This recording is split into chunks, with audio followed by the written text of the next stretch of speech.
तो पिछली कक्षा हम लोगों ने उच्चारण स्थान के बारे में चर्चा किया था। अभी क्या है कि संज्ञा प्रकरण पूरा हो गया है, तो सामान्य जो परीक्षा के उद्देश्य से हमारे प्रश्न हैं वह कैसे आ सकते हैं, कैसे हम यदि पंक्ति भूल जाएं तो वहां पर हम कैसे याद रखें, इसके विषय में हम संज्ञा प्रकरण में कुछ चर्चा करते हैं। अभी उच्चारण स्थान की चर्चा हो चुकी है।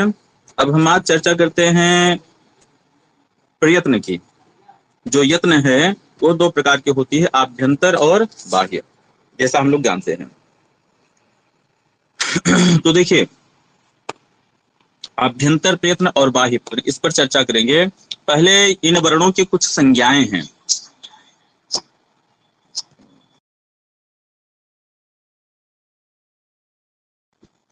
इनकी कुछ संज्ञाएं हैं,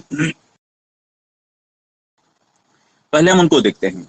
देखिए, अभी जो हम देखते हैं हिंदी वर्णमाला, हिंदी वर्णमाला हमारे संस्कृत वर्णमाला से ही आई है। उसी क्रम में यह वर्णमाला लिखी गई है। कुछ थोड़ा बहुत इधर उधर हुआ है, नहीं तो पूरा वर्णमाला उसी क्रम में लिखा हुआ है। जैसे हम देखेंगे कि अचः स्वराह, यह क्या है? सबसे पहले स्वरों की गिनती की गई है। यहाँ पर सबसे पहले क्या है? स्वर है। तो स्वर अचः स्वराह,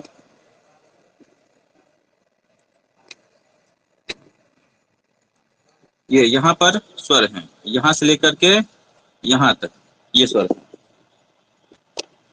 ठीक है।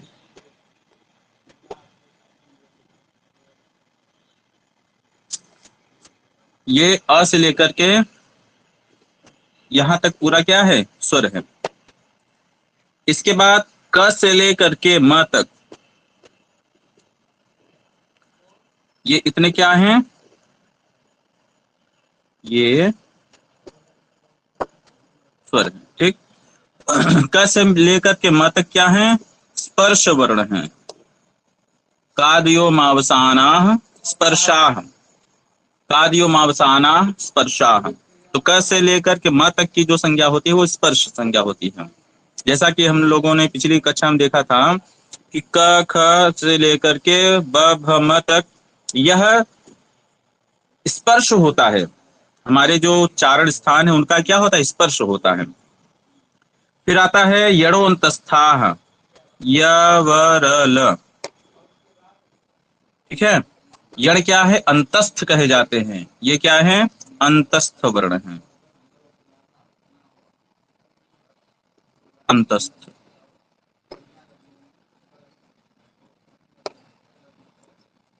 ये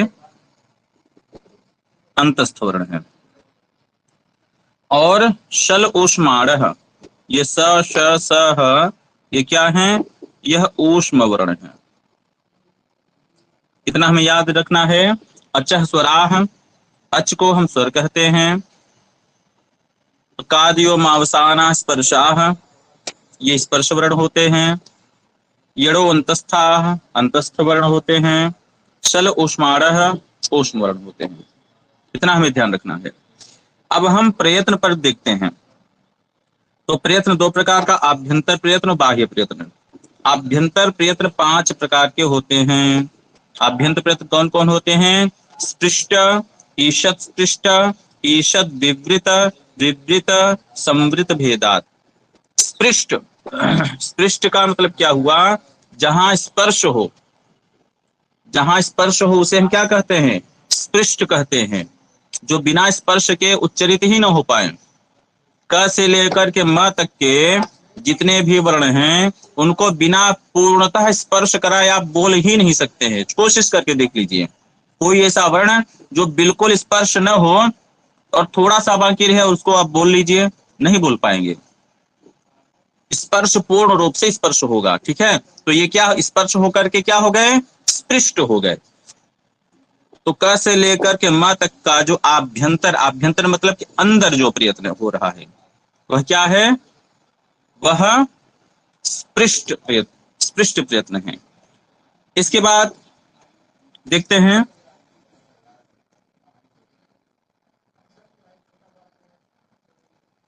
देखिए अब यहां से हम देखते हैं। Hello sir. हाँ जी। স্যার প্রয়োজন শব্দস্য অর্থ কিম? किसका? प्र- प्रयत्न। प्रयोजन। जी, प्रयत्न शब्दस्य अर्थम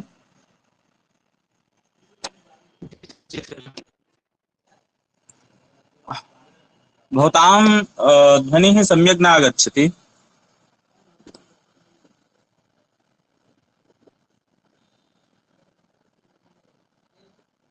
अच्छा, प्रयत्न प्रयत्न के बारे में बता रही हैं, हेलो शायद प्रयत्न पूछ रही हैं ना? जी जी कहिए। सर प्रयत्न शब्दस्य अर्थ किम? प्रयत्न शब्दस्य अर्थम, प्रयत्न मतलब प्रयास, जो हम प्रयास करते हैं, ठीक है। हाँ, वर्ण के उच्चारण करने में जो हमारा प्रयास होता है, जो हमारी शक्ति लगती है, उसे हम प्रयत्न कहते हैं, ठीक है। तो प्रयास करने में, प्रयत्न करने में, अथवा जो शक्ति हम लगा रहे हैं, कैसे हो रहा है, इस किसी भी कार्य के लिए कोई प्रयत्न किया जाता है तभी यत्न, ठीक है। यतते जैसे धातु है ना, यतते यतेते यतन्ते, सह यतते, वह यत्न करता है, वह प्रयत्न करता है, वह प्रयास करता है। तो शब्द, हर कार्य में कुछ न कुछ यत्न होता है, शब्दों के उच्चारण में भी यत्न होता है, और उस शब्दों के उच्चारण में जो यत्न हो रहा है, प्रयत्न हो रहा है, वह दो प्रकार का होता है, ये हम बता रहे हैं। चलिए यहां पर देखते हैं। देखिए, जैसे जब हम उच्चारण करते हैं, जैसे पवर्ग का उच्चारण किए, तो पवर्ग के उच्चारण में यह ओठ जुड़ा, तो यह जो ओठ जुड़ रहा है, बिना जोड़े आप प फ ब भ म बोल के देखिए, ओठ आपका जुड़े नहीं, नहीं बोल पाएंगे। यही जो जुड़ना है, यही प्रयत्न है। कवर्ग का उच्चारण करेंगे तो यहाँ पर कंठ क्या होगा, जुड़ेगा। बिना जुड़े जो है क ख ग घ ग का उच्चारण करिए, नहीं कर पाएंगे। ट ठ ड ढ ण का उच्चारण करेंगे तो यहाँ पर ये मूर्धा में जुड़ेगा, स्पर्श होगा इसका। त थ द ध न जुड़े जो बोलेंगे तो ऊपर वाले दांत से जिह्वा का क्या होगा, स्पर्श होगा।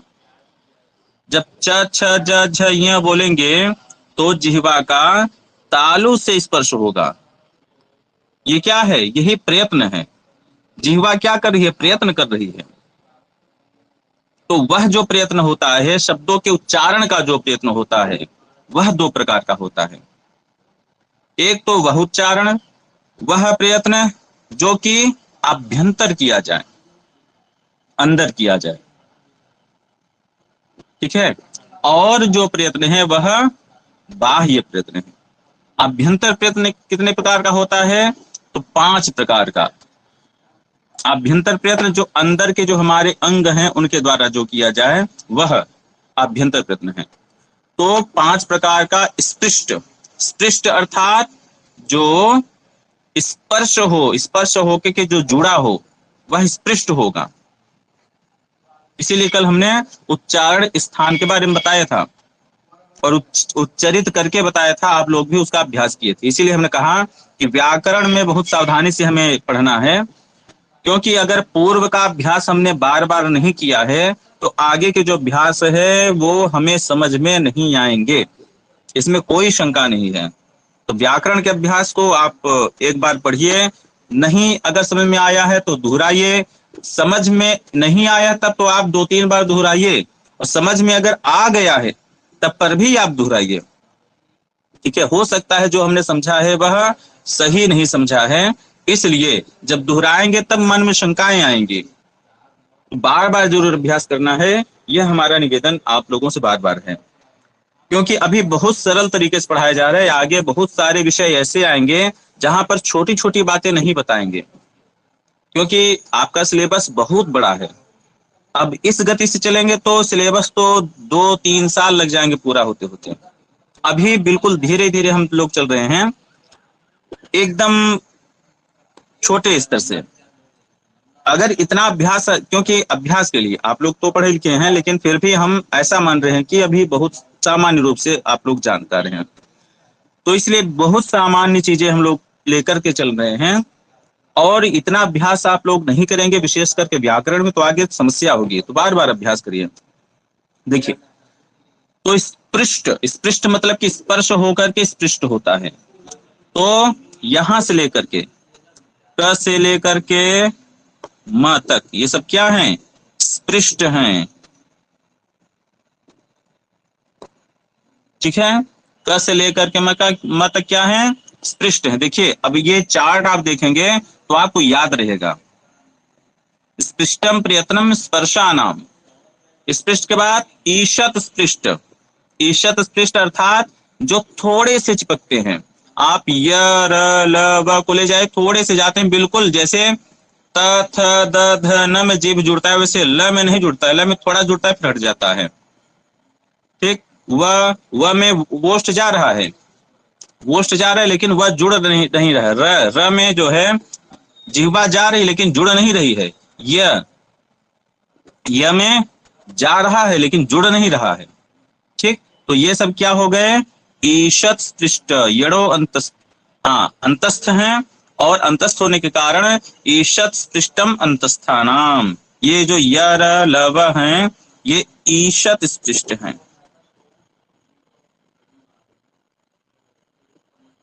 ईशत स्पृष्ट।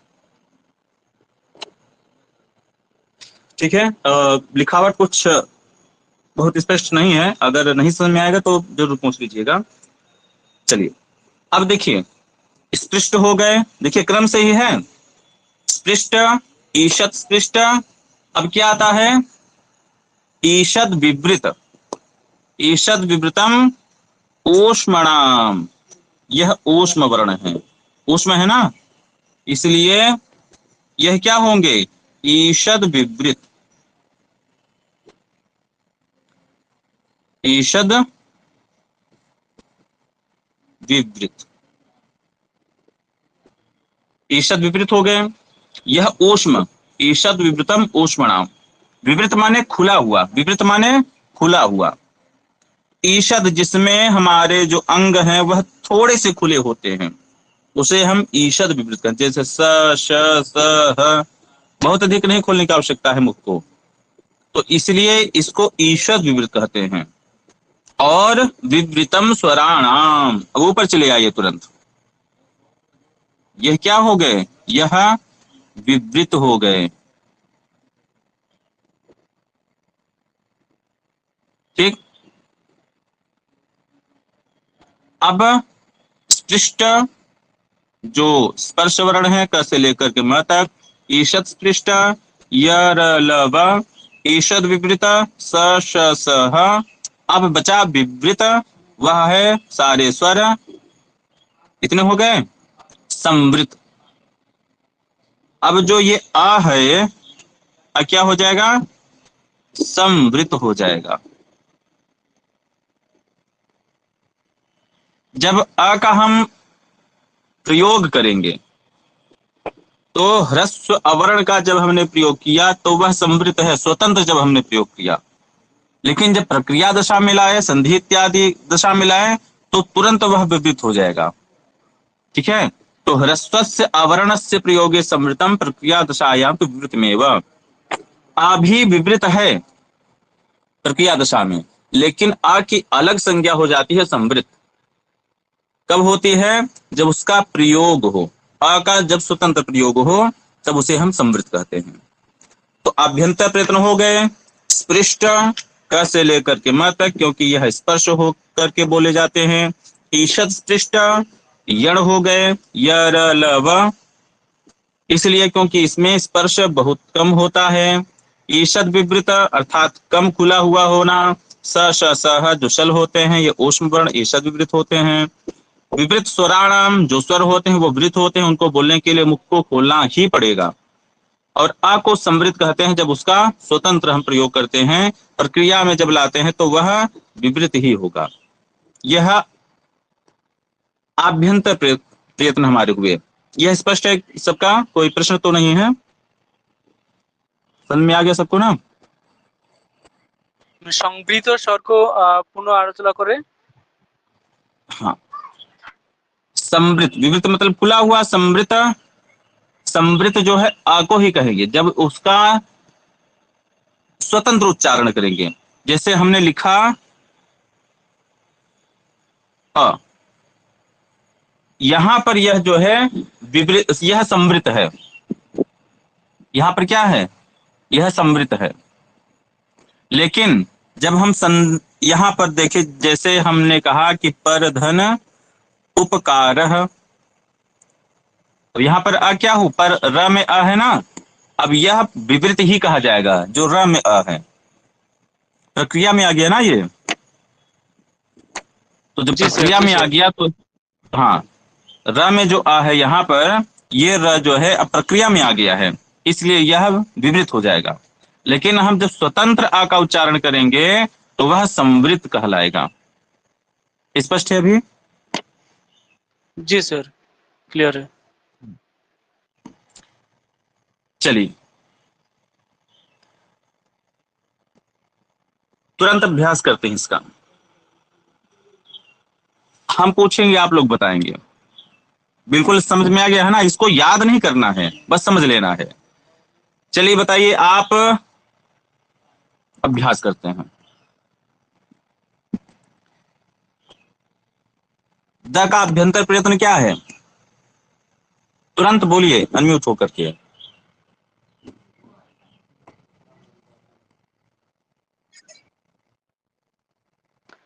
स्पृष्टो। स्पृष्ट, बहुत अच्छा। सभी लोग अभ्यास में भाग लें, ठीक, ताकि हमको सुविधा रहे कि हाँ आप लोग समझ पा रहे हैं। चलिए अब बताइए, यह का अभ्यंतर प्रयत्न क्या है? ईषत् स्पृष्ट।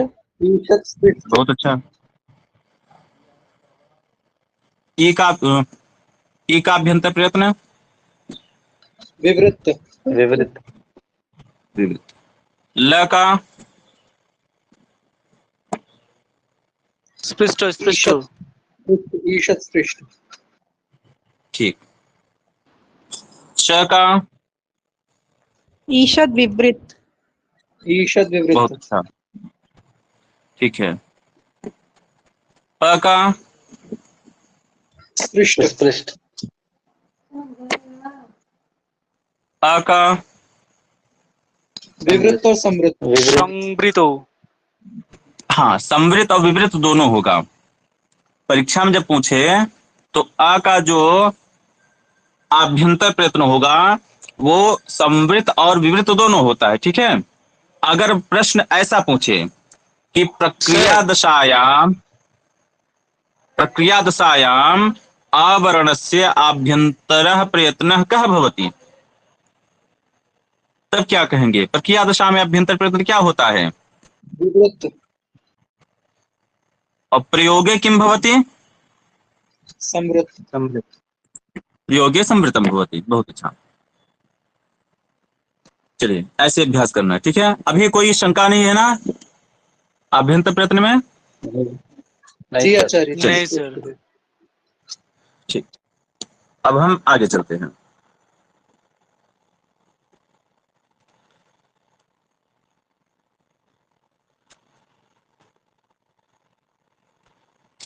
अब यहां पर देखिए,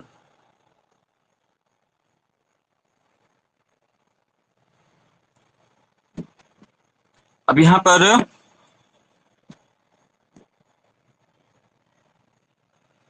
अब बाह्य प्रयत्न हम देखते हैं।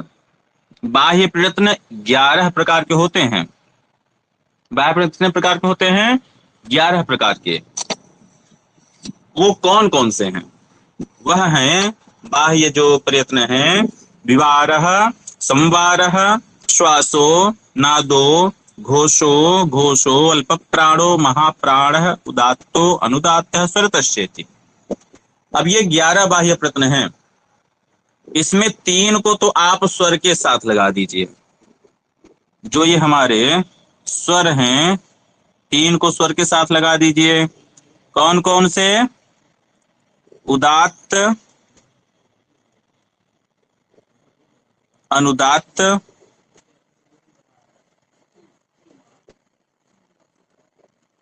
और स्वरित। 3 हो गए। अब बताइए कितने बाह्य प्रयत्न बचे? 8 8 8 बचे हैं, ठीक है। अब जो 8 हैं, उन 8 में से 2 विभाग कर दीजिए अल्प प्राण और महाप्राण का।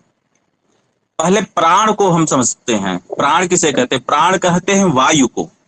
प्राण वायु होती है ना, प्राण अपान उदान व्यान समान, ये प्राण वायु के भेद ही हैं। वस्तुतः वायु एक ही है, वह सब भेद हैं। 5 भेद मानते हैं, फिर त्रिकल धनंजय इत्यादि 10 भेद मानते हैं, ठीक।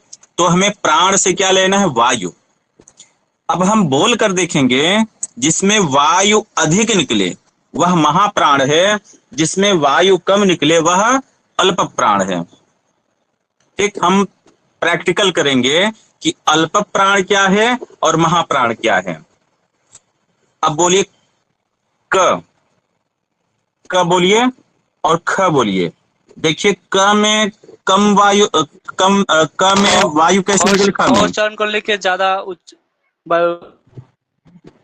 हाँ, वायु अधिक प्रयोग हो रही है ना ख में, और क में कम प्रयोग हो रहा है, तो क क्या होगा? अल्प प्राण, ख महाप्राण। ग बोलिए और घ बोलिए। ग घ किसमें कम ज्यादा है? घ से ज्यादा है। घ में ज्यादा है, ग में कम है।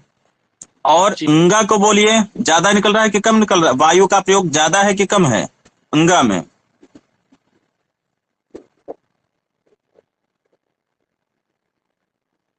अंगम कैसा है? कम है ना? जी कम ठीक। है, अल्प प्राण। हाँ, हमें याद नहीं रखना है, हम प्रैक्टिकल कर रहे हैं। जो हमने याद किया उसको भूल जाइए बिल्कुल। हम ये मान के चल रहे हैं कि हम परीक्षा में बैठे हैं और जो हमने याद किया है वह हम भूल गए हैं। उस स्थिति में हम तैयार करवा रहे हैं, वैसे सबको याद है, ठीक है। उसको बिल्कुल भूल जाइए, अभी उसको डिलीट कर दीजिए। अभी प्रैक्टिकल करके हम देखते हैं। तो अर्थात हमने देखा, अब हम अल्प प्राण के लिए 1 लेते हैं, महाप्राण के लिए 2 लेते हैं, ठीक। तो क में कम वायु हुई, ख में अधिक वायु, ग में कम, घ में अधिक, ग में कम, ठीक। चलिए पुनः अब च वर्ग में च बोलिए, छ बोलिए। कम ज्यादा किसमें है? 6 में ज्यादा है। हाँ, च में कम है और छ में ज्यादा है। ज और झ बोलिए।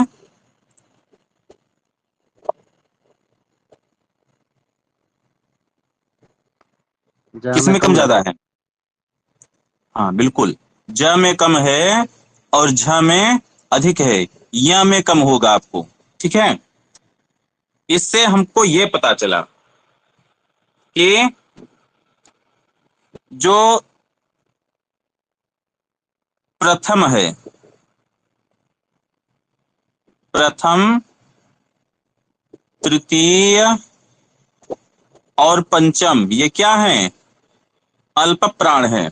अल्प प्राण है कि नहीं है? प्रथम तृतीय पंचम ये अल्प प्राण है, इसमें कम वायु का प्रयोग हो रहा है। द्वितीय और चतुर्थ क्या है? महाप्राण है। ये स्पष्ट हुआ? इतना सबको प्रैक्टिकल करके स्पष्ट हो गया होगा। चलिए अब बचे ये य र ल व स श स ह, ठीक है। अब इसमें हम देखते हैं य र ल व, इसको बोलिए, और स श स ह इनको बोलिए। य र ल व में ज्यादा वायु का प्रयोग हो रहा है कि स श स ह में?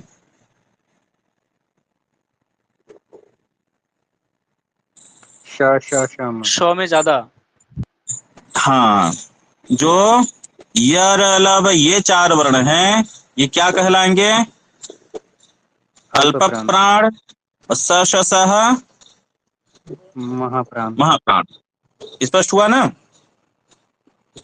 जी महोदय। जी सर।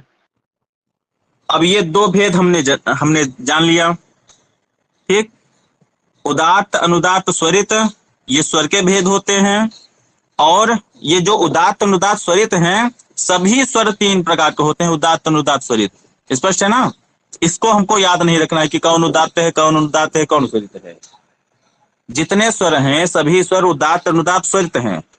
हमें भेद करना है अल्प प्राण और महाप्राण में। ठीक, अब अल्प प्राण महाप्राण स्पष्ट हो गया। चलिए तुरंत इसकी परीक्षा करते हैं। चलिए अब बताइए, द अल्प प्राण है कि महाप्राण है? अल्प प्राण। अल्प प्राण। बहुत अच्छा। चलिए, ब अल्प प्राण की महाप्राण? अल्प प्राण। अल्प प्राण। चलिए, घ अल्प प्राण या महाप्राण? महाप्राण। महाप्राण। बहुत अच्छा। ख अल्प प्राण या महाप्राण? महाप्राण। महाप्राण। ठीक। न अल्प प्राण या महाप्राण? अल्प प्राण। अल्प प्राण। अल्प प्राण। ठीक। स श महाप्राण। महाप्राण। य य अल्प प्राण। अल्प प्राण। ल अल्प प्राण। अल्प प्राण। ह महाप्राण। महाप्राण। महाप्राण। ध महाप्राण। प अल्प प्राण। अल्प प्राण। स्पष्ट है? अल्प प्राण महाप्राण में अब कोई शंका नहीं है। आप लोग याद करिए, परीक्षा में अगर भूल भी जाता है तो कोई टेंशन नहीं है। वहां पर आपको केवल बोलना है। जैसे उच्चारण स्थान में बताया कि कोई याद नहीं करना है, केवल बोलना है आपको। स्पष्ट है? प्रैक्टिकल। वैसे ही अल्प प्राण महाप्राण भी स्पष्ट है, उसमें कोई आपको अभ्यास करने की आवश्यकता नहीं है। चलिए, अब बचे कितने? 3 हो गए स्वर के लिए, उदात्त अनुदात्त स्वरित और अल्प प्राण महाप्राण। 3 2 5। अब कितने बचे? 11 में से 6 बचे। अब 6 में से हम 3-3 के 2 ग्रुप बना लेते हैं। क्या करते हैं? 3-3 के 2 ग्रुप। 3-3 के ग्रुप क्या बनाएंगे? देखिए, जो आपने पढ़ा उसको भूल जाइए, अभी हम प्रैक्टिकल करके करते हैं। ठीक है? अब 3-3 के ग्रुप हम ये करेंगे कि विवार श्वास अघोष को एक तरफ रखेंगे, संवार नाद घोष को एक तरफ। ठीक, देखिए,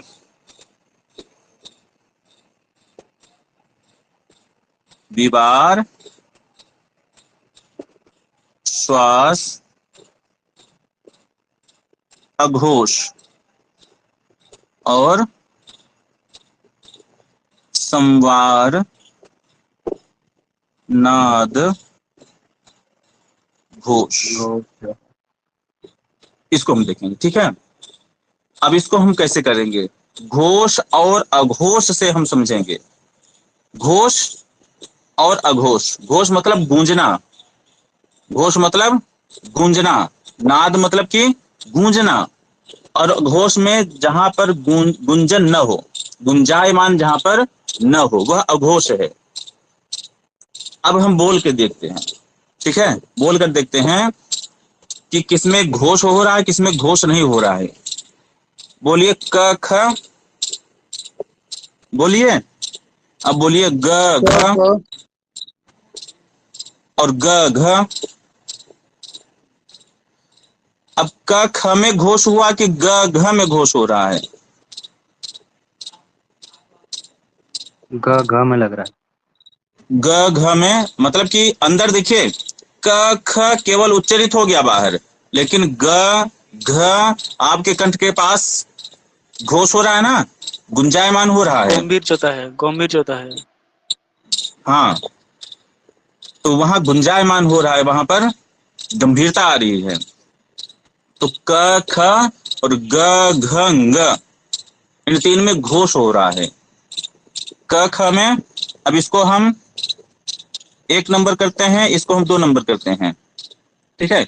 ये जो बहुत इंपॉर्टेंट तो नहीं, लेकिन आप अपने समझने के लिए स्क्रीनशॉट भी बीच में ले सकते हैं, जो आपको लगे कि हाँ ये सही है, इसको स्क्रीनशॉट भी ले सकते हैं और कॉपी पेन तो आपको लेकर के ही बैठना है जितनी कक्षाएं चलती हैं, ये ध्यान रखिए।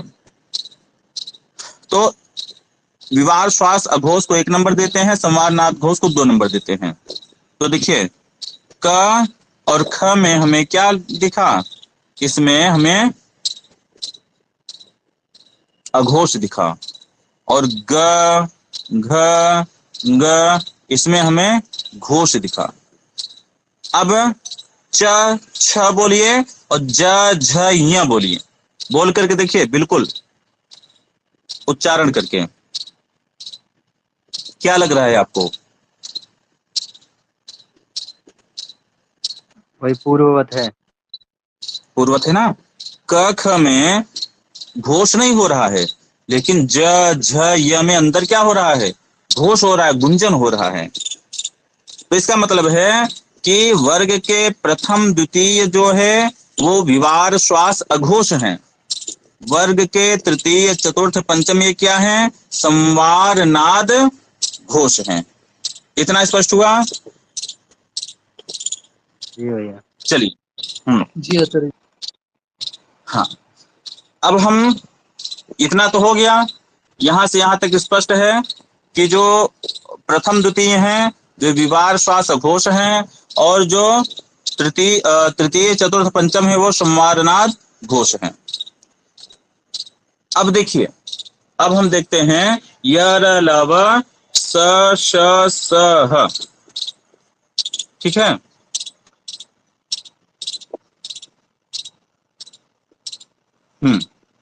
तो यर लव बोलिए और स श स ह बोलिए, किसमें आपको घोष और घोष दिख रहा है?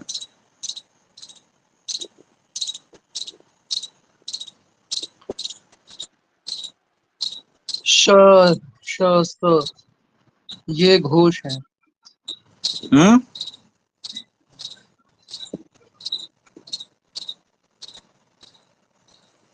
य र ल व में घोष आएगा सर। हाँ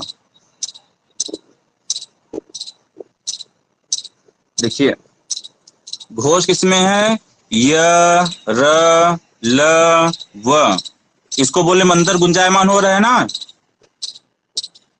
अब इस स्थिति में यहां पर थोड़ा सा भेद हो जाएगा, य र ल व और ह भी इसमें आ जाएगा।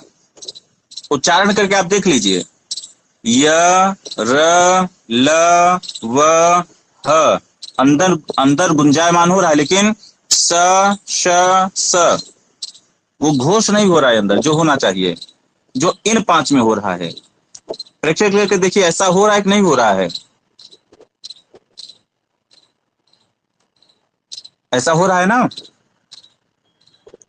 य र ल व में घोष अधिक है, और जो स श स ये 3 सकार हैं इनमें घोष कम हो रहा है, तो यह अघोष होगा, और य र ल व ह ये क्या होंगे, यह घोष वर्ण होंगे। स्पष्ट हो गया ना। अब हम अभ्यास करते हैं, चलिए परीक्षा किया जाए। बताइए, क अघोषः। अघोष। तीनों तीनों एक साथ, विवार श्वास अघोष। क क्या है, विवार श्वास विवार अघोष। श्वास अघोष। विवार श्वास अघोष। ग संवार नाद घोष। संवार नाद घोष। संवार नाद बहुत घोष। अच्छा, चलिए। झ संवार नाद घोष। संवार नाद घोष। न संवार संवार नाद नाद घोष। घोष। द द संवार नाद संवार घोष। नाद घोष। थ विवार विवार विवार श्वास घोष। अघोष विवार अघोष श्वास अघोष। घोष। ठीक है, आंख बंद करके बताना है आपको, मतलब कि स्क्रीन पे देखता है लेकिन अगल बगल नहीं देखना, पुस्तक और कॉपी इत्यादि में दिमाग से बताना है। चलिए अब बताइए, श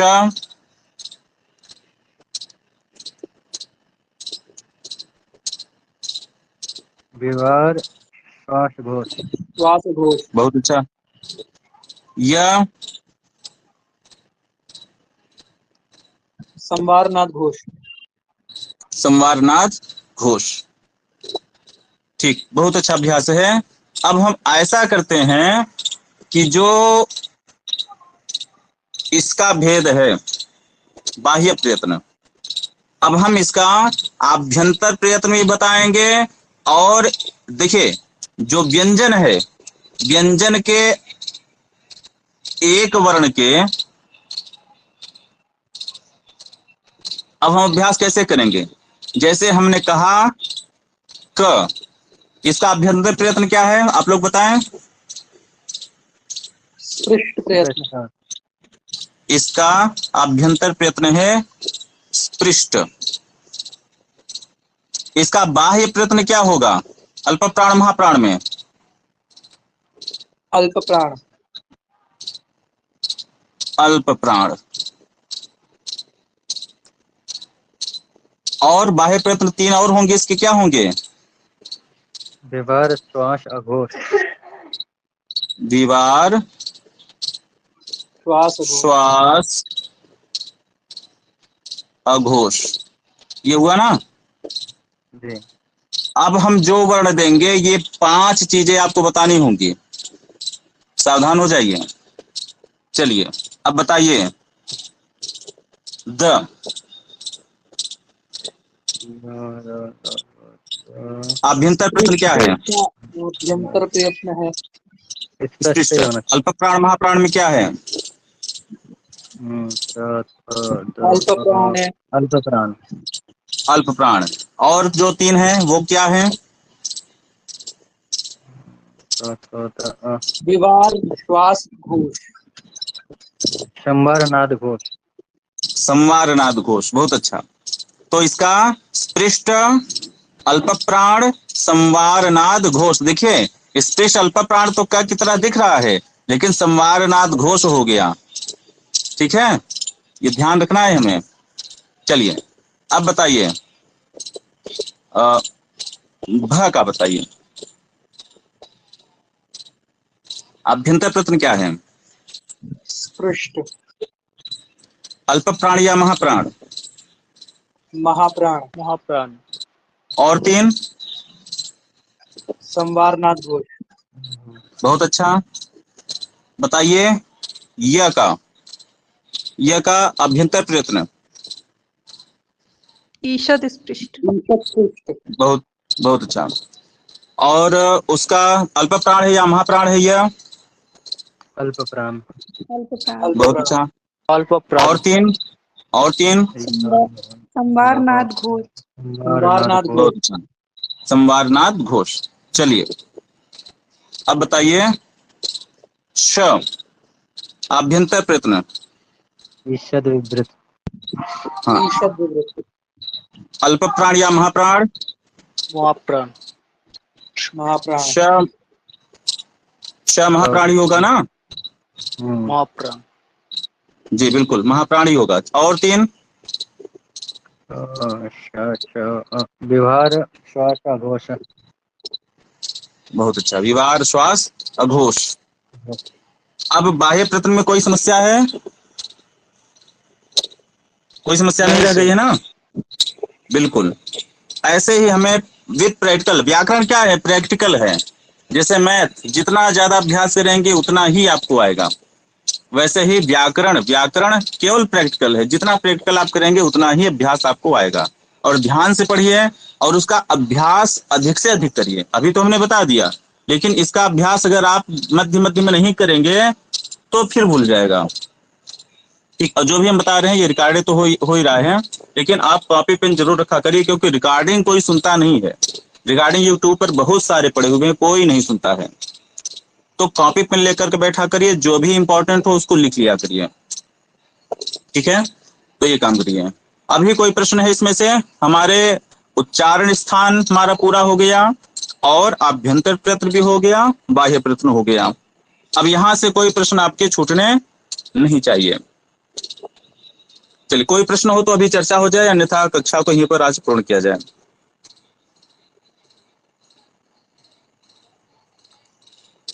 कोई प्रश्न किसी का? समझ में तो आ रहा है ना सबको? बातें समझ में आ रही है जी सबको? सर, जी भैया। जी सर, अच्छा जी चलिए, और कोई प्रश्न है किसी का भी?